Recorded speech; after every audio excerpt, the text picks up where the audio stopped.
मंगलम भगवान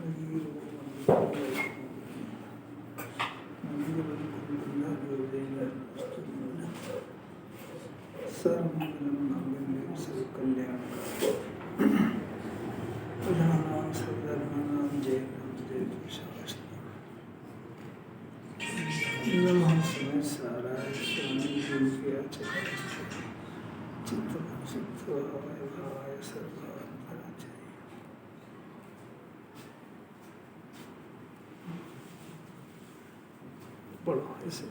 अधिक बोलने में क्या इष्ट है, इसलिए चुप रहना ही अच्छा है।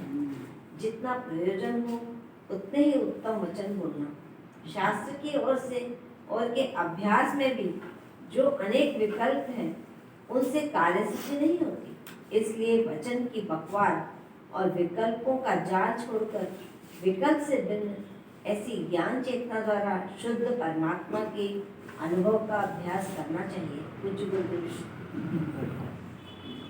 परमात्मा मैंने शुद्ध आत्मा के अनुभव की विधि ये है। सबसे पहले शुरुआत में ही फालतू ही बकबक करा करता है, 24 घंटे बिना प्रयोजन की बातें बोलता है, माथा ही पूरा खराब है। लौकिक बात पहले, क्या प्रयोजन है अपने को? हर जीव का कार्य तो उसके उदय अनुसार हो रहा है ना, कि ज़्यादा बोलने की जरूरत क्या है? नहीं सुनता कभी। अब ये उसके आगे, इसलिए चुप रहना। लौकिक में अब जिनवाणी पढ़ना आ गया तो इसको थोड़ा सा ज्ञान बढ़ा तो फिर यहाँ में चुप रहता है, अपने ज्ञान को भगाता है, उसको बताएगा कि मेरे को इतना ज्ञान है, चुप रहो जरा। ये ज्ञान अपने को आत्मकल्याण के लिए मिला है। ये ज्ञान अपने को जो मिला है, शास्त्र ज्ञान जो मिला है, ये अपने आत्मा का निर्णय करके निर्विकल्प होने के लिए मिला है। इसके अलावा इसका कोई काम नहीं है, ऐसा नहीं समझता है। दो बात, जितना प्रयोजन हो, अब शास्त्र की बात, जितना प्रयोजन हो, सात तत्व में जिनवानी पड़ेगा तो उसमें बहुत सारी बातें, नए के विकल्प, इसके विकल्प, बहुत सारे जिनवानी खड़े कराएगी। कर्म की फिलॉसफी और व्यवहार वगैरह सब शास्त्र के और के अभ्यास में भी जो अनेक विकल्प है, उससे कार्य सिद्धि नहीं होती। क्यों? क्योंकि जिनवानी में जो है 4 अनुयोग में से 3 अनुयोग तो व्यवहार में से लिखे हैं, और जो द्रव्य अनुयोग है इसमें भी 80-90% व्यवहार की बात आती है। ऐसे 10% बात है निश्चय की, वो छाटो। शास्त्र के और के अभ्यास में अनेक विकल्प है, उससे कार्य सिद्धि नहीं होती। शास्त्र के अभ्यास से कैसी अलौकिक बात है, क्या कार्य सिद्धि, उनसे कार्य सिद्धि। इसलिए वचन की बकवाद, दो बातें छोड़ दो, एक वचन और एक विकल्पों का जाल। विकल्प से भिन्न ऐसी ज्ञान चेतना, ये है अमृत। इतने पैराग्राफ में ये है काम की बात, ज्ञान चेतना। अब ज्ञान चेतना का जन्म सम्यक दर्शन होने के बाद होता है। क्या करें? उसके पहले ज्ञान चेतना के द्वारा परमात्मा के अनुभव का अभ्यास करना चाहिए। शुद्ध परमात्मा मैंने शुद्ध परमात्मा इसलिए लिखा कि इसको उन परमात्मा में जाएगी निगाह। शुद्ध परम आत्मा, इसके आश्रय से ज्ञान चेतना उत्पन्न हुई, तो एक लिंक हो गई। दीपक की लो और दीपक तादात्म्य है ना, ऐसा ज्ञान चेतना और ज्ञान में आत्मा तादात्म्य है। तो अपनी शुद्ध ज्ञान चेतना के आधार से अपने आत्मा का अनुभव करना चाहिए, अभ्यास करना चाहिए। वो ज्ञानी को कह रहे अभ्यास करना चाहिए, तो अपने को तो करना ही चाहिए। देखो 273 नंबर की गाथा है, समय साल बंद अधिकार चल रहा है, अंतिम गाथा है, बहुत ही सुंदर है एकदम। आचार बंद अधिकार में कैसे तो जीव बन जाता है और कैसे मुक्त होता है, ये विधि बता रहे हैं। 272 अलौकिक गाथा है, इसमें बहुत ही परम अमृत की बात आ गई। निश्चय के द्वारा व्यवहार का निषेध किया जाता है। तो जो निश्चय का आश्रय लेते हैं वे जीव भगवान बन जाते हैं। अब बात यह है कि निश्चय क्या होता है? काल ज्ञान घन स्वभावी आत्मा एक वस्तु है अंदर, इस शरीर के अंदर राग से भिन्न, 8 कर्मों से भिन्न, विकल्प जालों से भिन्न एक ज्ञान समुद्र आत्मा अंदर विराजता है। तो इसके साथ में अनादिकाल से विकल्प भी हो रहे हैं और अनादिकाल से संयोग भी शरीर है। इन दोनों को अपने ज्ञान में गौण करके, अभाव करके नहीं, अभाव कैसे कर देगा जो इनका सत्ता है ही सही। इनको दोनों को अपने ज्ञान में गौण करके और अपने ज्ञान स्वाभाविक आत्मा का निर्णय करना, डिसीजन करना, उस पे इसको शुद्ध नए का विषय उत्पन्न होता है, उसको आत्मा कहते हैं। तो सारा वो जितना चिंतन राग का, संयोग का, भार का, पंचपरमेष्ठी आदि का सारा व्यवहार, उसको अवतार और है जान करके, शुद्ध आत्मा को भूतार्थ जान करके, उस आत्मा का निर्णय करने पर एक अनादि से जो काम नहीं हुआ वो काम होता है। उसका नाम है रत्नत्रय, सम्यक दर्शन, सम्यक ज्ञान। ऐसे त्रिकाली आत्मा को श्रद्धा में ग्रहण करने का नाम सम्यक दर्शन है। ऐसे त्रिकाली आत्मा को ज्ञान से जानने का नाम सम्यक ज्ञान है। और उसमें आश्रय ले जितना उत्तचारित है, ये काम अनादि से नहीं हुआ है, ये जिनवाणी को कराना है। अब ये हो जाए तो ये पहले त्रिकाली आत्मा जिसमें केवल ज्ञानी परमात्मा अनंत काल तक के लिए लीन है, तो वो लीन जिसमें है उसका डिसीजन कराने का नाम सम्यक दर्शन है। अब ये हो जाए तो ये तो हुआ शुद्ध नए का डिसीजन। अब मुन्नी बनने की बात है, मुनिराज की बात है कि ये जो सम्यक दर्शन में त्रिकाली शुद्ध आत्मा का जो निर्णय हुआ है, इसमें अपने परिणति को विश्राम कराओ, इसमें लीन रहो। वो तो जगत से तो भिन्न है ही सही। तो सम्यक दर्शन होने पर ही फैसला हो गया कि ज्ञान कोई पर में तो कुछ कर सकता ही नहीं, तो ज्ञान के पास काम क्या बचा, सिर्फ आत्मा में लीन होने के अलावा। तो आत्मा में लीन हो, तो जो ऐसा काम कर लेता है वो परमात्मा बन जाता है। इतनी विधि समझ में आई क्या? सम्यक दर्शन की भी आ गई और केवल ज्ञान की भी आ गई। अच्छी तरह से आ जाना चाहिए। जिन्हें भगवान ने इसके ऊपर, इसके ज्ञान पे किसी तरह का कोई काम का भार नहीं डाला है। केवल ज्ञान के पास ही बोझा नहीं, तो मिथ्या ज्ञान के पास क्या बोझा है? जबरदस्ती अपने आप उठकता है। जिसको सम्यक दर्शन हो जाता है वो मुनि बने जरूरी है। मुनि बने बगैर मोक्ष नहीं होता है। अब मुनि ये आ रही है, अभी बात आ रही है मुनि के बगैर, यानी वो गलती यही तो हो गई अभी जब अभी आएगी आपकी बात, इसमें 273 का तो वही बात आ रही है कि अज्ञान दशा में जीव ऐसा मानता है कि जो अनुव्रत और महाव्रत है इनसे मोक्ष होता है।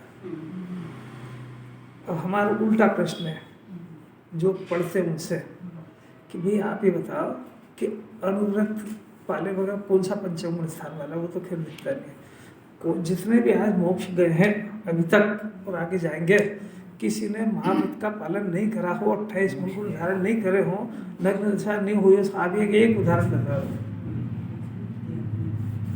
बात समझ में आई? तो इसका अर्थ हो गया कि मुनिराज को ये 28 मूलगुण नग्नता और ये तो जरूरी है। अब कुंकुंदाचार्य क्या कह रहे हैं कि 28 मूलगुण, शरीर की नग्नता और जो ये है, ये मोक्ष का कारण नहीं है। मोक्ष का कारण तो अंदर में शुद्धात्मा के आश्रय से 3 कषाय के अभाव की परिणति चल रही है, वो मोक्ष का मार्ग है। वो आँख का विषय है नहीं, वो अतीन्द्रिय ज्ञान का विषय है। इंद्रिय ज्ञान का भी गम भी नहीं है। इंद्रिय ज्ञान से थोड़ी सी अपन कल्पना कर सकते हैं, तो कल्पना जो है वो अलिंग्रहण के बोल में उसका निषेध कर दिया। आत्मा है, हाँ, अनुमान ज्ञान से आत्मा जानने में नहीं आता है, वो इंद्रियों से नहीं आता है, वो बाहर से नहीं आता, आत्मा से नहीं, इंद्रिय से नहीं जानता, वो अतीन्द्रिय ज्ञान का विषय है। अब कठिनाई यही है कि इसके पास इंद्रिय ज्ञान है और वो अतीन्द्रिय ज्ञान से आत्मा जानने में आता है। तो अभ्यास ये करना है कि इंद्रिय ज्ञान अतीन्द्रिय में कन्वर्ट कैसे हो, क्या हो। जब इंद्रिय ज्ञान में मजा आ रहा है, इंद्रिय ज्ञान को अपना करते हुए समझ रहा है, तो अतीन्द्रिय बनने का प्रश्न क्या है? कोई प्रॉब्लम समझ में आ रही है? भाई जीव तो जहाँ संतुष्ट हुआ उससे आगे नहीं बढ़ेगा। जब ये राग आदि की क्रिया कर रहा है, उसमें इसने सारी दुनिया भी कहेगी, क्योंकि ऐसे महाव्रत हर कोई नहीं पाल सकता है। ये बहुत कठिन बात है। तो भाई जो बाहर से देखता है कि अरे इतना परिश्रम से हम करते हैं, धूप में रहते हैं, इस समय खाते हैं, ऐसा वैसा, तो उसको लगता है कि भाई महान होंगे। कुंकुंदाचार्य तो कह रहे हैं कि ये मोक्ष का लक्ष्य नहीं है, वो भव्य भी हो, इस बात की भी गारंटी नहीं। और तो इतनी कठिन बात की अब कह रहे हैं यार, ऐसा कुंकुंदाचार्य जैसा एडमिनिस्ट्रेटिव मिला नहीं है कि ये तेरा जो चिन्ह है ना ये करने का, ये सम्यक दर्शन की भी पात्रता है कि नहीं, इस बात का चिन्ह नहीं है। ये 28 मूल गुण पाले बगैर आज तक कोई भगवान बना नहीं है, और 28 मूल गुण से कोई भी भगवान बनता नहीं है।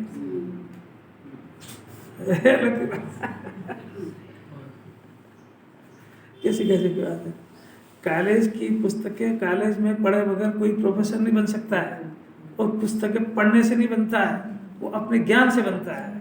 वो अपने ज्ञान में जितना ज्ञान को उसमें लगाता है, प्रोफेसर ने तो पढ़ा दिया, अब उसका उपयोग कौन करे? कि ये अपने ज्ञान से जो प्रोफेसर ने पढ़ाया उस लायक अपनी मेहनत से अपने ज्ञान को बढ़ाता, डेवलप करता, कन्वर्ट करता है, तो वो ज्ञान उसके प्रोफेसर के लायक हो जाता है। वो उसके लायक क्या, उससे भी ज़्यादा हो सकता है, क्योंकि ज्ञान की खिलावट तो अपनी है ना, वो कोई प्रोफेसर से थोड़ी आ रही है। तो उसके मूल कारण जो है उसके अंतरंग के ज्ञान की वृद्धि है। ऐसी शास्त्र ज्ञान, शास्त्र पढ़े बगैर ज्ञान होगा नहीं, पर शास्त्र से होता नहीं। ये अगर गुत्थी सुलझ जाए इसकी तो मोक्ष वहाँ खुल जाएगा। क्यों? क्योंकि वो जो है ये अंतरंग के कारण को नहीं जानता है, तो वो बाहर की जो क्रिया है उसको कारण समझ गया, तो कारण विपरीतता हो गई। वो बात अभी लेंगे। अभी तो ये है कि निश्चय नय का आश्रय लो। निश्चय नय शास्त्रीय शब्द उसको भूल जाओ। अपने ज्ञान घन स्वभावी आत्मा जिसकी हर समय ज्ञान की पर्याय उत्पन्न हो रही है, ऐसे ज्ञान स्वभावी आत्मा का जिनवाणी डिसीजन और निर्णय कराना चाहती है कि वो काम मिलता है कि शरीर के अंदर मिलता है, पर शरीर में नहीं रहता है। शरीर के अंदर और शरीर से बाहर, माने आत्मा विकल्पों से जाना नहीं जा सकता। आत्मा में विकल्प होते नहीं है, पर आत्मा विकल्पों के बगैर भी जानने में नहीं आता। अभ्यास विकल्पों में होता है ना। और ये कैसे कोई अलौकिक बात, आत्मा में राग नहीं है, राग से आत्मा भिन्न है, और राग आत्मा में रहता है, जड़ में नहीं होता। कैसे ये सब अलौकिक बात है सब। हम इसको फैसला करना बहुत बहुत ताकत है। पर द्रव्य से आत्मा भिन्न है तो बहुत स्थूल बात है, वो सूक्ष्म बात तो राग से आत्मा भिन्न है। पर द्रव्य तक तो ये भी पहुंच गए कि ये शरीर यहाँ छूट गया, यहाँ से आत्मा चला गया, इसका मतलब है कि आत्मा इस शरीर से भिन्न है। वहाँ तक तो वो भी पहुंच गए। राग से भिन्न केवल ज्ञानी परमात्मा दिगंबर मुनिराज जो आत्मा का आनंद भोग रहे हैं, उसके सिवा कोई नहीं जान सकता। अपन वो अभ्यास कर रहे हैं। ये अलौकिक बात है। बहुत जो पुरुषार्थ गुरुदेव ने किया है वो अपन उनके सानिध्य में उनको प्रोफेसर बना के अपन कर रहे हैं। उनकी बातें आपको सुनने से कुछ नहीं होएगा। वो जो डायरेक्शन दे रहे हैं वो डायरेक्शन से होगा। ये तो एकदम उल्टा पकड़ता है, नहीं सुनेंगे। अरे तो सुन के नहीं कर रहा तो बगैर सुन क्या कर लेगा? किसी अद्भुत बात है। सब पुण्य से धर्म नहीं होता, अच्छा बंद कर दूंगा, तो चालू ही नहीं हुआ, फिर बंद क्या कर देगा? जो पुण्य को भला मान रहा है, उपादेय मान रहा है, वो तो पहले ही पाप को उपादेय मान रहा है। ये गुरुदेव जैसे सम्यक दृष्टि थे, इतना ज्ञान हो गया था, उन्होंने दीक्षा क्यों नहीं ली? उनसे आपने अभी तक नहीं सुना कि दीक्षा जो है वो पंचम गुण स्थान पूरा होने के बाद दी जाती है। तो पंचम गुण स्थान सम्यक दर्शन होने में जितना पुरुषार्थ है उससे अनंत अनंत गुना 5वां गुण स्थान करने में है, और उससे अनंत गुना मुनिराज बनने में है। खेल तमाशा थोड़ी है, बाहरी देखा देखी थोड़ी भी कपड़े छोड़े जाते हैं। उनमें तो पात्रता थी। आपको कैसे पता? अभी फिर नहीं सुना आपने? पात्रता का अर्थ है कि पंचम गुण स्थान प्रकट करने में इन्हें 2 कषाय चौकड़ी का अभाव करना हंसी खेल नहीं है। वो कषाय से जीतना और अपने ज्ञान में अपने ज्ञान की इतनी महिमा आना कि हर 15 दिन में शुद्धोपयोग हो उसको। यहाँ सम्यक दर्शन में इतना है कि 6 महीने लग जाते हैं। सम्यक दर्शन होने में, निर्विकल्प शुद्धोपयोग होने में 6 महीने लग जाते हैं। पुरुषार्थ ही नहीं हो पा रहा है कि वो 15 दिन में हो जाए, तो किसी के कहने से बनेगी क्या? इतना जिनवाणी जो मांगती है वो चाहिए ना, अंदर क्वालिटी। आपको जो पेपर पढ़ना और किताब पढ़ना आ गई तो सीधा एमए में बैठ जाओ ना। अरे किताब तो पढ़ना ही थी, 12 खड़ी भी सब आ गई, तो क्या जरूरत है कॉलेज जाने के प्रोफेसर की? सीधा का सीधा कॉलेज में एमए में बैठ जाओ, एक शब्द समझ में नहीं आएगा। ये तो आत्मा का आनंद इतना आता है कि सब चीजें छुटी छुटाई हो जाती है। तो फिर क्या करें? आत्मा का आनंद भोगो अपना। तो बस तो फिर जरूरत है क्या? अपना आत्मा अपने भाषा भोगो। तो गुरुदेव भी यही कर रहे थे, तो ये सब तो अपने को क्या करना है ये बताओ। आत्मा समझना है तो बस ये उसको समझाने की बातें चल रही है, वो काय की चल रही है। वो इतना आसान नहीं है कि एक आध दिन में समझ में आ जाए।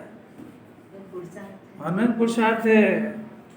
मैंने अब 5वें से 6ठे में चौथे गुण स्थान वाले सम्यक दृष्टि सर्वार्थ सिद्धि में जितने हैं सम्यक दृष्टि, वो सब उनको गुण स्थान चौथा है। कितना भी प्रयत्न करे, जबकि वहाँ पे बाहर कोई ब्याह शादी नहीं करना, खाना पीना नहीं, कुछ भी नहीं है, तब भी पंचम गुण स्थान वहाँ पे नहीं कर सकते हैं। और यहाँ पर तिर्यंश हो या मनुष्य हो, 2 कषाय की चौकड़ी का आनंद 15-15 दिन में भोगते हैं। तो वो वहाँ से जानते हैं, तो कल्पते अंदर में कि हमसे ज़्यादा सुखी पंचम गुण स्थान वाले। और पंचम गुण स्थान वाले जो है वो इतना पुरुषार्थ करते हैं कि जिनवाणी शुद्धोपयोग अंतर्महरत में मांग रही है, तब मुनि दशा होती है। ये कपड़ा बड़ा पहनना खोलना क्या, उनको तो कपड़ा पहनता कहाँ से, अतीन्द्रिय शांति इतनी बढ़ जाती है कि कपड़े पहनने का राग सहन नहीं होता है। किसको कहते हैं मुनि दशा? उन्हीं अरे देव शास्त्र गुरु के श्रद्धान को सम्यक दर्शन कहते हैं, व्यवहार कहते हैं। परंतु एक बात समझो जरा कि देवशास्त्र गुरु के स्वरूप को समझे बगैर देवशास्त्र गुरु का श्रद्धान होता ही नहीं है। क्यों नहीं होता है? ये मोबाइल आते हैं ना, ये मोबाइल लाख रुपए, 1.5 लाख 2 लाख के भी आते हैं, है ना। उसमें इतने सारे फंक्शन आते हैं कि अपन तो एक भी नहीं समझ सकते। और मेरे तो बस के ही नहीं, मेरे को तो इसमें से कुछ भी अपना हरा लाल बटन दबा लो और एक काम जो पढ़ लो थोड़ा सा कुछ नहीं आता है। तो अब प्रश्न ये है कि वो लाख रुपए का मोबाइल किसके काम का है? किसको इसकी श्रद्धा होगी कि जो उसके फंक्शन जानता है उसके काम का है? अपने लिए तो कचरा है। आई समझ में? जो मोबाइल के अच्छे क्वालिटी के स्वरूप को समझता है उसी को मोबाइल की श्रद्धा वही खरीदेगा। आपन नहीं खरीद सकते, क्योंकि अपने किसी काम का नहीं है वो। इसी तरीके से देव का स्वरूप, शास्त्र का, गुरु का स्वरूप, सब गुण स्थानों के सहित, वीतराग वाणी सहित, जो उनके स्वरूप को अच्छी तरह से जानता है उसी को श्रद्धा होती है। तो कहने से हो जाती है क्या कि मैं सच्चे देव के अलावा यहाँ नहीं जाता हूँ, आगे कुछ नहीं है उससे, और आगे सुनना है कि सम्यक दर्शन है ही नहीं। क्यों? क्योंकि व्यवहार का है ना, निश्चय लगाओ क्या है, शुद्ध आत्मा। तो काट दिया कि नहीं? व्यवहार श्रद्धा काट दिया ना निश्चय ने। ये कह रहा देवशास्त्र गुरु का श्रद्धा सम्यक दर्शन है, निश्चय कहता नहीं है, काट दिया कि नहीं? सर निश्चय जिनवाणी की भाषा में तो समझो, निश्चय नहीं, व्यवहार का खंडन करता है। और देवशास्त्र गुरु की श्रद्धा व्यवहार है, निश्चय ने लगाओ नहीं है। देवशास्त्र गुरु की श्रद्धा वो आत्मा की श्रद्धा होने के बाद होती है, पहले होती ही नहीं, क्योंकि स्वरूप नहीं जानता। जब तक यहाँ पर अतीन्द्रिय आनंद नहीं आए तो अनंत आनंद क्या होता है कैसे जानेगा? चौथे गुण स्थान में सैंपल आ गया, ये सैंपल आधार है अनंत का। तो अनंत की श्रद्धा कब हुई? सैंपल के ऊपर। जिसको सैंपल आए ही नहीं उसको श्रद्धा हो कैसे सकती है? तो वाणी में श्रद्धा को श्रद्धा थोड़ी कहते हैं। यहाँ तो बार बार कह रहे हैं कि निश्चय नहीं के ग्रहण पूर्वक व्यवहार का त्याग होता है, भाषा से, विकल्प से, शरीर से नहीं होता है। ऐसे ही जो भाषा से पुण्यभाव है नहीं होता है।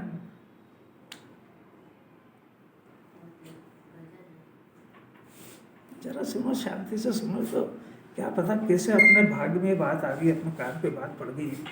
बेचारे जीव को तो कान पे नहीं पड़े, विचार क्या करे इसका?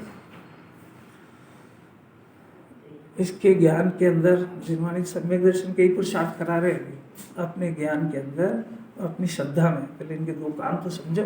श्रद्धा में ग्रहण करता है क्या? पत्नी मेरी है, घर मेरा है, बच्चा मेरा है, धन मेरा है, 5 इंद्रिय के विषय में सुख है, ऐसा श्रद्धा में ग्रहण करा है। भाषा में थोड़ी ग्रहण करा है। भाषा तो बोलना बंद हो जाए, नहीं बोले, तिरंश नहीं बोलता है तो इतना दर्शन नहीं उसके। श्रद्धा में ग्रहण कर और उसी ज्ञान में ग्रहण कर लिया, ये मेरे हैं सब और मैं इनका करता हूँ, ऐसा ज्ञान में ग्रहण हो गया। अब इसको उल्टी करो, वोमिट करो इसको। और श्रद्धा के अंदर मैं त्रिकाली ज्ञान घन स्वभावी आत्मा हूँ, जैसा जिनेन्द्र परमात्मा अपने आत्मा में रम रहे, सिद्ध भगवान रम रहे, और सिद्ध भगवान जैसे वैसा मैं हूँ, ऐसा श्रद्धा में ग्रहण करो, तब ये शरीर में हूँ का विकार निकलेगा बाहर। ये भाषा से थोड़ी जाएगा। निश्चय नहीं का विषय ग्रहण करेगा तो व्यवहार नहीं का त्याग होगा। भाषा से थोड़ी होता है। भाषा से, विकल्प से, शरीर की क्रिया से नहीं होता है। ऐसा कैसे ही अपने ज्ञान में अपना ज्ञान स्वभाविक आत्मा ग्रहण हो जाए, ग्रहण हो जाए तो ये समझ जाएगा कि मैं बना हुआ तो ज्ञान का हूँ, तो ज्ञाता रहना ये मेरा कर्तव्य है, ज्ञाता ये मेरी पर्याय है। तो मैं अभी अनादि से जो करूँ कर रहा था, ये तो पागलपन था। इसका नाम जिनवाणी में ऊंची भाषा मिथ्या ज्ञान लिखा है, अपने शुद्ध हिंदी में तो बेवकूफ पागल है, जिसका माथा बना रहा है, ये करूँ, कर सकता नहीं कुछ भी। ये मेरा हो गया, ये मेरा बन जाएगा, इसको अपना बनाओ, इसको छोड़ो। और आज तक राग ही इसका नहीं बन पाया। सत्य को धारण करो, असत्य का ज्ञान करके छोड़ दो। जिनवाणी दोनों एंगल से बताती है, जो ये कर रहा है वो भी बताती है, जो करना चाहिए वो भी बताती है। अब ये क्या पकड़ता है इसकी मर्जी है। इससे ऊंची क्या बात होगी। आचार्य ने जब मुनिराज को व्यवहार, समस्त व्यवहार छोड़ने का दिया है और निश्चय को ग्रहण करा करके परमात्मा बनाने का आदेश दे रहे हैं, तो क्या व्यवहार का विषय और अध्यवसान का विषय दोनों एक ही है, दोनों ही परद्रव्य है। वो अध्यवसान छोड़ो का अर्थ है कि सारे व्यवहार छोड़ दो मैंने भाषा में नहीं। क्या अलग की बात है। देखो अब अपन तो आचार्य ने ये कह दिया, ऊपर टीका के अंतिम लाइन में एक शर्त डाल दी कि प्राश्रित व्यवहार में आश्रित हो एकांतता मिला, मुक्त नहीं होने वाला अभव भी कर लेता है। क्या अलौकिक बात है। अमृत चंद्राचार्य ने एक शब्द डाल दिया इसमें कि जो ये कर रहा है ना, निश्चय को छोड़ करके व्यवहार, और वो व्यवहार भी अगर ज्ञानी सामने हो, मुनिराज सामने हो, तो उनकी नकल से कर लेता है, और या फिर जिनवाणी में पढ़ के जितने व्यवहार ने की बातें लिखी है उनको सबको, निश्चय की बात छोड़ करके उनको सबको करने लगता है। ज्ञानी को भी ये सब होते हैं, परंतु अज्ञान दशा के अंदर ये करेगा तो उसमें उसकी कर्ता बुद्धि मुक्त हो जाएगी। तो ज्ञानी को कर्ता बुद्धि रहित ये परिणाम होते हैं। ज्ञानी को ये परिणाम स्वभाव में नहीं टिक पाने के वश मजबूरी में होते हैं। अज्ञानी को कर्ता बुद्धि से करूं ऐसा होता है, इसलिए अज्ञानी का ज्ञान निरंतर इस पे लगा रहेगा, क्योंकि इसको मोक्ष का कारण जानता है। तो उसमें एक बात रहेगी, इसमें मेरे से गलती नहीं हो जाए। अगर मैं कुछ खा लूँगा, पी लूँगा, ये कुछ ये भंग हो जाएगा तो मेरा मोक्ष रुक जाएगा, मैंने इस क्रिया से मोक्ष होता है, ऐसा मानता है।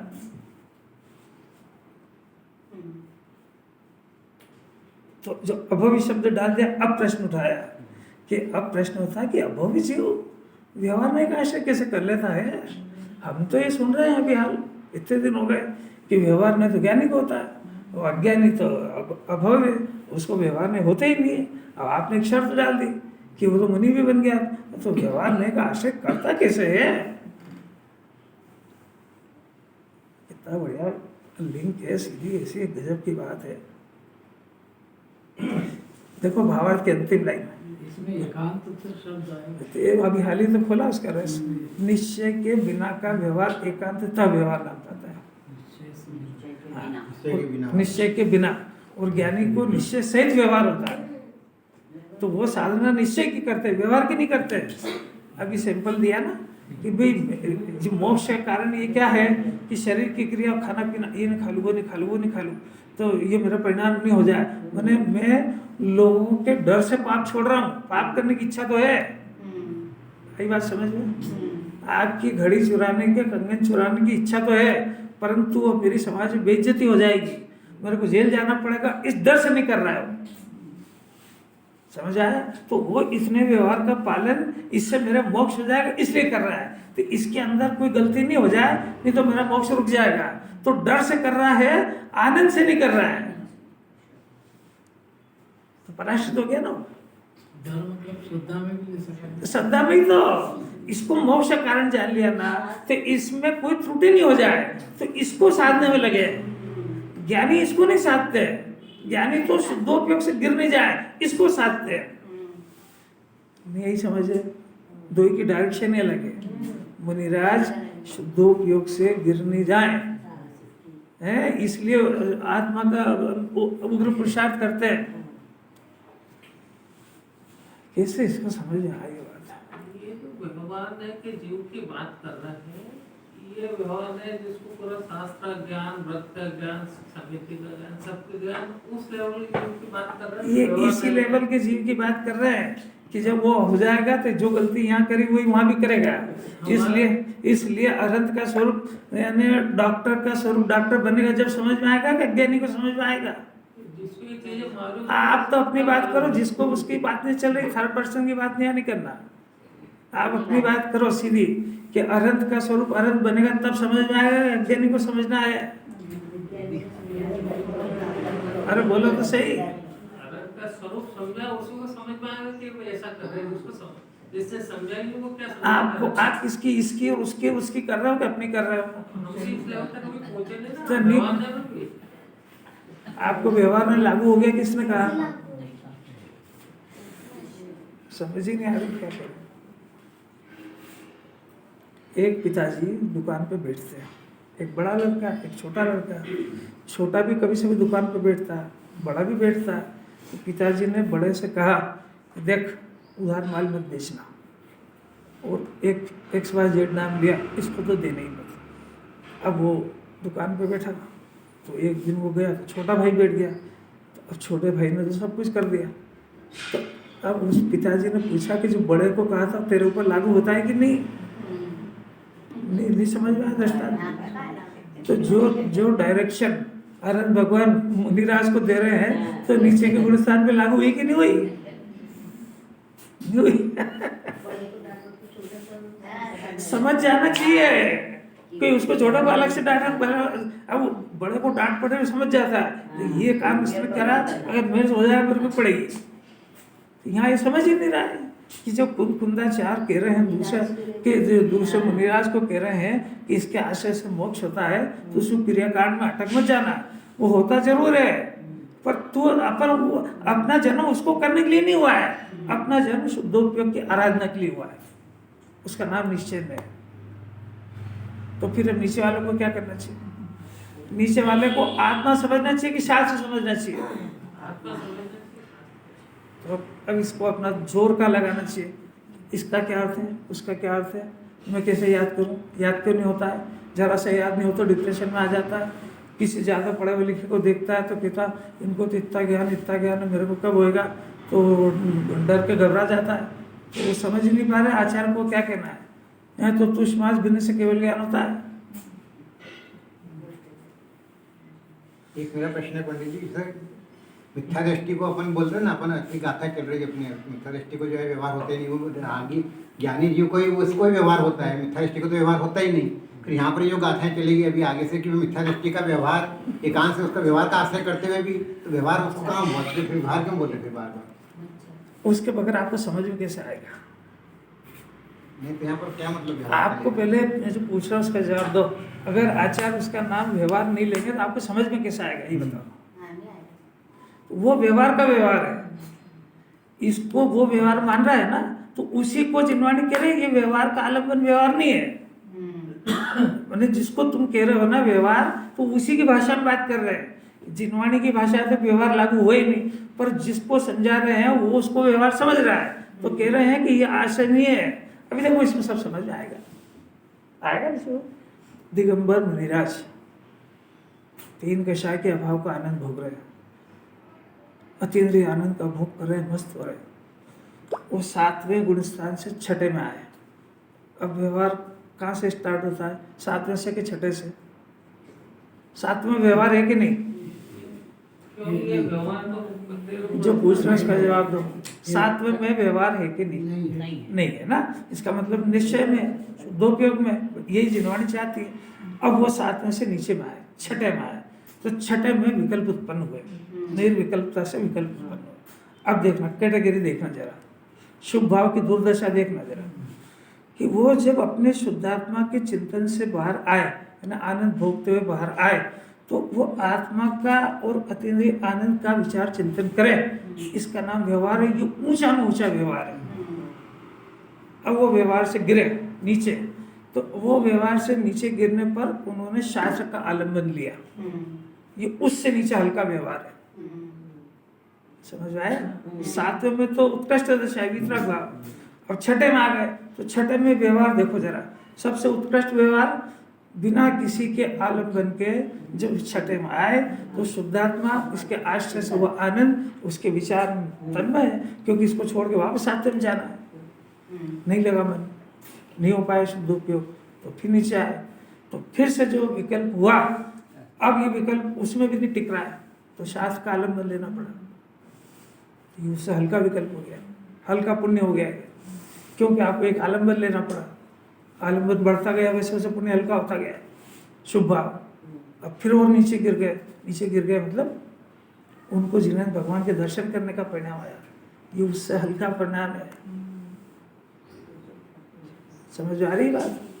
उससे हल्का है, क्योंकि हरण बनने वाला वो नीचे गिरने लगा और आलम्बन हो गया, उसमें आलम्बन हो गया, उसमें पराधीनता आ गई। अब यहाँ है परिणाम आ गया जिन्हें भगवान के दर्शन का, वो 1 किलोमीटर दूर, 4-5 कितने किलोमीटर दूर है, जाएंगे, पराधीनता आ गई और उससे हल्का हो गया। आई बात समझ? फिर उससे नीचे आए, उस विकल्प के नीचे 28 मूल गुण पालने का, महाव्रत पालने का परिणाम हो गया। ये उससे भी और हल्का है। देखना जरा, ये तो सब नुकसान पे नुकसान होते ये आपको समझ लो जरा सा, आपकी दशा निकाल लेना आप इसमें। नहीं, यहाँ का निश्चय है तो निश्चय पूर्वक तो व्यवहार कहलाई गई जब तक निश्चय तो है ना उनको। मेरे को आप मुनिराज का स्वरूप समझना है, निश्चय व्यवहार उलझना आपने। तो निश्चय है तो व्यवहार है, कहलाई गई ना व्यवहार। आपको मेरे को निश्चय व्यवहार नहीं समझा रहा हूँ, व्यवहार तो है ही। आपको मैं व्यवहार नहीं समझा रहा हूँ, इस शुभ भाव की पोजीशन बता रहा हूँ। ठीक है, वो तो बस वही तो समझा रहे हैं, और क्या। मतलब निश्चय है तो व्यवहार कहने में आ ही रहा है ना। मतलब वो 28 दिन यार का पालन आपको करें। जो समझ में आया वो समझते रहो, मेरे को जो बोलना है बोलो। आपको समझ में आ ही रहा तो आपका एक उलझ रहे। मैं ये बोल रहा हूँ कि मिथ्या दृष्टि को व्यवहार कैसे लागू होगा, ये बोल रहा हूँ। मैं उन्हें मुनिराज भावलिंगी संत की बात कर रहा हूँ। वो तो ठीक है ना, वो निश्चय तो है तो व्यवहार है। अभी मेरे को आने दो ना आपको। चलिए। आपको जो डिस्कस करना हो ना वैसे अकेले में कर लिया नहीं करो, तो सब सबको खराब फायदा हो जाए तो क्या फायदा? सब समझ रहेंगे। वो कोई आपको नहीं समझ में आ रहा इसलिए किसी को नहीं आ रहा, ऐसा नहीं है। सबका ज्ञान अपना अपना अलग अलग है। अब क्या हुआ? प्रश्न है हमारा कि मिथ्या दृष्टि का व्यवहार कैसे लागू होता है? नहीं होता अलग। फिर यहाँ पर क्यों बोला कि व्यवहार का आश्रय करता अब है? कुंकुंदाचार्य से पूछना स्वर में जाए, बात नहीं हुई तो क्या करे? कुंकुंदाचार्य लिख रहे हैं, आपको नहीं समझ आया, उनसे पूछना। अब क्या करे? कोई है ही नहीं यहाँ पे, गुरुदेव थे नहीं जिससे अपन पूछ ले। पूछेंगे हम, आगे विद्वान हाँ बिल्कुल पूछना ही चाहिए, उसमें क्या है। अपनी शंका का समाधान करना ही चाहिए, तो करने ही ना, इसीलिए तो आते हैं। इसीलिए आते हैं। सही बात है। तो अब क्या हुआ कि 28 मूल गुण पालने का परिणाम आया, वो उससे भी हल्का व्यवहार हुआ। दिगंबर मुनिराज भावलिंगी संत के व्यवहार की बात चल रही है, और वो व्यवहार माने शुभ भाव। तो ये शुभ भाव घटता हुआ हो रहा है। अब वहाँ से और घट गया कि 28 मूल गुण पालने के विकल्प के अलावा किसी को संबोधन करने का परिणाम आ गया। कोई आया, उसको बोलने का विकल्प आ गया, ये उससे भी हल्का शुभ भाव है। और नीचे शास्त्र लिखने का परिणाम आया, यह सबसे हल्का शुभ परिणाम है मुनिराज का। ऐसा वो जानते हैं सब कि मेरी क्या दशा चल रही है। क्यों? क्योंकि शास्त्र लिखने में बहुत सारा परावलंबन है। लिखने की चाहिए मेहनत, जिस पे लिखे वो चाहिए, उपयोग को बाहर गाड़े, उसको फिर पढ़े, उसमें कोई गलती नहीं हो जाए। क्योंकि मोक्ष माँ लिख रहे, इसको कोई दूसरा पढ़ेगा मेरा सत्य महाव्रत भंग हो जाए, अरंत के स्वरूप में कोई गलती नहीं हो जाए। इतने विकल्पों के साथ फंस गए उसमें लिख रहे हैं। इसलिए ये मुनिराज की दशा का सबसे हल्का शुभ भाव हो गया है। इतना हल्का जानते, इसीलिए शुद्धोपयोग का प्रसार करते हैं। है समझो। अब अज्ञानी को तो कुछ इसका आता पता है ही नहीं, कि वो अंदर में इन सबको जानते हल्का। अज्ञानी इनको देख करके इनकी नकल कर लेता है। जो मुनिराज है वो तो अंदर में उस शुद्धोपयोग को उपादेय जान करके जिस आत्मा के आश्रय से शुद्धोपयोग हुआ उसमें एकाग्र होने का भरसक पुरुषार्थ करते हैं। नहीं तो मुनिराज ही नहीं है, क्योंकि वो जानते हैं कि ये जितना कर रहा हूँ ये अपराध है, अब करे क्या? ये अपनी मजबूरी है कि जितना उसमें एकाग्रता चाहिए उतनी नहीं हो पा रही है। यही प्रश्न तो अभी पाटने जी का था कि गुरुदेव को नहीं मालूम था पंचम गुण स्थान का स्वरूप, तो अब क्या करें? पुनपुंदाचार्य को नहीं मालूम था, जो उन्होंने पंच परमागम इतना सारे लिखे। 93 वर्ष तक जब अपने को अंतर मुहूर्त में केवल ज्ञान हो सकता है तो क्या करते रहे 93 वर्ष तक? नहीं यही समझ क्या अब इसको नहीं समझ में आ रहा है कि उसके अंदर एकाग्रता में कितनी ताकत लग रही है। उससे पुरुषार्थ अपने को देखना हो तो उसका निर्णय करने में कितनी लग रही है, इससे देखो। हमारा खाली एक प्रश्न था, इतना हमने समझा फिर भी हम अज्ञान की कैटेगरी में आ रहे शास्त्रीय शास्त्र, क्योंकि आपको समझना है ही नहीं, आपको बहस हमने करना। सब समझा कि ऐसा गुण स्थान 8वें से 5वें में आ गए सब मालूम है, लेकिन शास्त्र तो अज्ञान ही कह रहे हैं इन चीजों को। कैसे समझाए? इतने सारे से रोग, इतने सारे से दिए निर्णय, अज्ञान दशा में अरहंत भगवान का निर्णय करेगा तब सम्यक दर्शन होएगा। तो आगे ना बात पहले कि अरहंत के स्वरूप को जानो। उदाहरण दिया ना, अपन मोबाइल का स्वरूप नहीं जानते तो कौन खरीद के लाएगा 1.5 लाख का? तो उसके स्वरूप का विचार करेगा तभी उसकी श्रद्धा होगी ना। तो अरहंत के स्वरूप का श्रद्धान करेगा जिनवाणी के माध्यम से, तो ये काम तो करता नहीं, माता बच्चे दूसरे करता है। अरहंत भगवान की पूजा करने का कह दो कर लेगा, उपास करने का कह दो कर लेगा, पर उनसे कहेंगे कि स्वरूप समझो तो कहिए आपकी बात। सब श्रद्धान कर रहे हैं, हो नहीं रहा लेकिन समझ सक रहे हैं कि यही तो अज्ञान करे शास्त्र में। अरहंत का स्वरूप समझ गया, 8वां गुण स्थान 7वां सब समझ गया, जो श्रद्धा नहीं हो रहा तो अज्ञान नहीं होगा इसके साथ। आप ये बताओ कि श्रद्धान करने के लिए हम करते क्या हो? सुनना तो श्रद्धान का कारण है ही नहीं, ये तो पहले सुन लो। जिनवाणी सुनना श्रद्धान का कारण नहीं है। तत्व विचार जिनवाणी के अंदर 7 तत्व के स्वरूप बताए हैं, उसमें जीव तत्व मुख्य है और उसका स्वरूप श्रद्धान करने के लिए बताया है। तो श्रद्धान करने के लिए उसके स्वरूप का एक एक शब्द का वो वस्तु ऐसी, तो उस वस्तु का विचार करने पर डिसीजन होता है, उसका नाम श्रद्धान है। आप क्या करते हो श्रद्धान के नाम पे? दान नहीं करता है। तो समझने का प्रयत्न क्यों नहीं करते? जब नहीं समझते हो तो आप खुद ही तो जवाब दे रहे हो। आप सुनने का अभ्यास करते हो, समझने का नहीं करते हो। आप बहस करने का पुरुषार्थ करते हो, वस्तु स्वरूप समझने का पुरुषार्थ नहीं करते हो। तो ये सब चीज समझ में आया ना कि ऐसा नहीं करना। अरे तो कौन की जवाबदारी है? कैसी अलौकिक बात है, समझ में आती नहीं है कि समझना चाहता नहीं है। समझना ही नहीं चाहता है तो बस। दूसरी बात की तो गौर से सुनता है, क्वेरीज करता है उसमें। इसमें तो बस ऐसा हो रहा है वैसा क्यों होगा, इससे तो दिमाग चलता है उसका। अब देखो अपने तो प्रश्न ही रह गया। ये जो शुभ भाव का आपने बताया कि क्रम क्रम से जैसे नीचे गिरते हैं शास्त्र में लिखा था, तो वापिस उनको 6ठे 7वें में जाना है। ये तो सब छठे गुण स्थान की पोजीशन है। ये तो सब छठे में इतना सारा। अब इसमें एक शर्त है कि ये जो छठे गुण स्थान और 7वें का जो पीरियड है, ये अंतर मुहूर्त में अगर 6ठे से 7वें में नहीं जाएंगे तो मुनि दशा खलास हो जाएगी। अंतर मुहूर्त में शुद्धोपयोग होना चाहिए। और अंतर मुहूर्त में ये इतना सारा काम में से कौन सा वो कर रहे हैं, उनके ज्ञान में है। तो उनके ज्ञान में और श्रद्धा में ये बात है कि ये परिणाम करने योग्य नहीं है, ये परिणाम है, ये मोक्ष का कारण नहीं है, इसमें परावलंबन है। ऐसा भाषा से नहीं बोलते, पर ऐसा उनके अंदर श्रद्धा में पड़ा हुआ है, इसलिए इसको भी वो शुद्धोपयोग में जाते हैं, इसको छोड़ के शुद्धोपयोग में जाते हैं। इसको छोड़।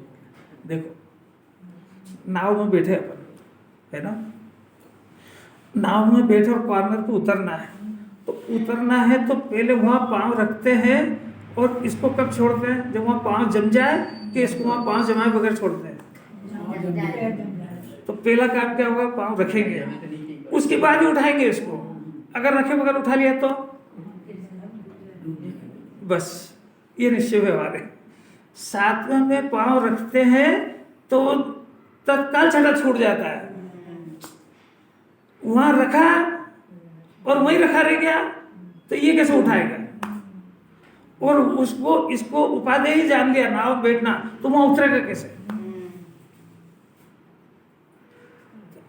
यहाँ इस कोने पे बैठे तो उतरने का प्रयोजन है कि इसमें बैठे रहने का?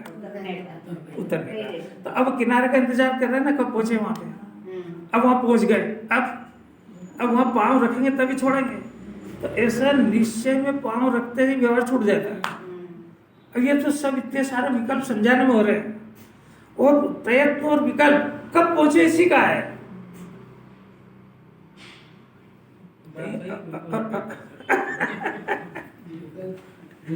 निश्चय का ग्रहण हुआ, व्यवहार छूट जाता है। अब समझाने के लिए इतनी सारी माथा बच्ची करना पड़े, क्योंकि ये व्यवहार का स्वरूप भी नहीं जानता है। ये व्यवहार का स्वरूप भी नहीं जानता, और जो जानता है उसको उपाधि और मिथ्या जानता है। निश्चय का तो जानते ही नहीं है, तो बात की है। पर व्यवहार की भी बात इसलिए करना पड़ रही है कि व्यवहार का स्वरूप नहीं जान के उसको उपाधि जानता है। इसके अंदर में शल्य पड़ा हुआ है, वो इसको आगे नहीं बढ़ने देता है। निश्चय में मैंने वहां पे बाहर कदम रखा, रखते से इसको विश्वास हो गया कि सही जगह रखा, इसलिए अब वो पाँव से ना उठ जाता है, उठा के व्यवहार छूटा। अब प्रश्न ये कि वहां जाते वक्त और बीच में ज्ञान श्रद्धान की दशा क्या है, कि यही चिंता हो रही है कि कब पहुंचे वहां। इसमें बैठना कोई अच्छी बात थोड़ी है। तो छठे में उनको समझाने की जरूरत है कि किसके लिए कर रहे हो आप। इसलिए इसको ये जानते हैं। और अंतर मुहूर्त में जिनवाणी के रही शुद्धोपयोग नहीं हो तो मनी दशा खलास हो जाएगी। छठे में रह जाएंगे, 5वें गिर जाएंगे। अगर 7वें में अंतर मुहूर्त में नहीं गए तो गुणस्थान 5वां हो जाएगा। इतनी रिस्क है उसमें, इसलिए मुनिराज इसको कभी भला नहीं जानते। इसका अर्थ क्या हुआ? इसका अर्थ ये हुआ कि रात्रि में सोते नहीं है, क्योंकि अंतर मुहूर्त से ज्यादा सो जाए तो गुणस्थान 5वां हो जाए। इसका अर्थ क्या हुआ? इसका अर्थ ये हुआ कि वो प्रवचन नहीं देते, 1 घंटे का टाइम नक्की नहीं होता है कि उस समय शुद्धोपयोग का काल हो तो, और हम जब प्रवचन देंगे तो 1 घंटे तक तुमको बोलेंगे तो शुद्धोपयोग में कब जाएंगे? ऐसा बनते नहीं हो निराश, कुछ नहीं आ रही समझ में। और लिखते तो वही होंगे जो छठे सातवें में अनुभव किया। हाँ, लिखते वही है ना, ये अनुभव तो लिखे हुए जो अंदर में। अभी आप जाओगे यहाँ से, अभी जाने का प्लान है, अभी वो जाएगी ना मैडम, बाहर जाएगी, रिटायर्ड हो गए, पैसा बहुत है तो क्या करेंगे, फॉरेन जाएंगे। अब जाएंगे और वहाँ से महीने भर में लौट के आएंगे, तो यहाँ बच्चों से क्या बात करेंगे? वहाँ की बात करें तो क्यों वहाँ की क्यों करोगे, रहते दुनिया वहाँ। तो हर बात ही बताएगा, देखो वहाँ ऐसी कुर्सी, ऐसी टेबल, ऐसे बंगले, ऐसी वो, ऐसे ही मुनिराज आत्मा का आनंद भोग के आए तो वही बात लिखेगी इसमें। जिससे ये जीव परिचय, तो उसको बता क्या करेंगे। आई बात समझ। व्यवहार की बात ज्यादा इसलिए नहीं करते हैं कि व्यवहार से तो खुद ही परिचित है। जिसको ये नहीं जानता उसी की बात का तो नाम तो स्वाध्याय है। हो गया, समय हो गया, चलेगा। अज्ञानी का व्यवहार